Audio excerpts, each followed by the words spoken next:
Coucou! Today's video is going to be about how to use WordReference to explore and make connections between adjective forms and adjective agreement. So let's get started. First thing you need to do is navigate over to the WordReference dictionary website. And again, remember there are lots of choices, so you want to make sure that you have selected the dictionary of your choice. So one thing we know about French is that the adjectives have multiple forms, and the adjectives must agree in gender and number with the noun they modify. And so that means that most adjectives have up to 4 forms. Sometimes there are less, and sometimes there are more. So we're just going to look at a really common one right now, and I searched the word grand, or tall. And if you just want to double check to make sure you're looking at the correct word, you can always scroll down. And actually I typed in the French word, so I'm going to flip it and go back to the correct dictionary. So again, make sure you're in your correct dictionary.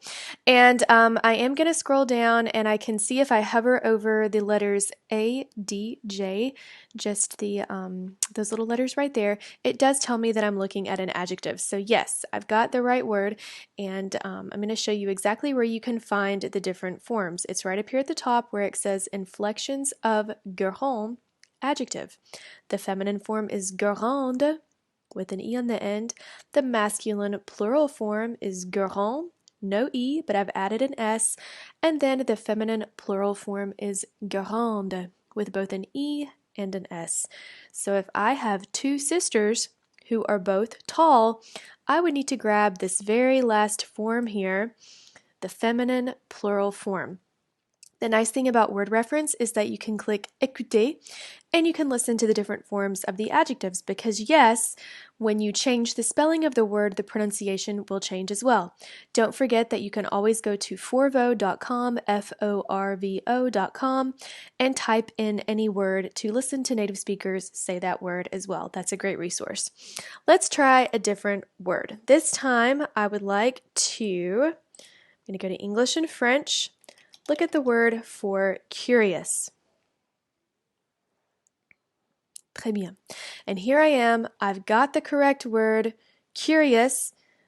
It's an adjective, but I need to flip my dictionary over to the French dictionary so that now I can see the inflections of curieux.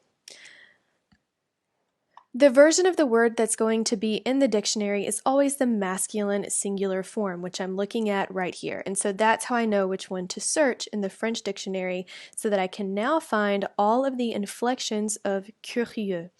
And you'll see that this one has the spelling changes are a little bit more significant.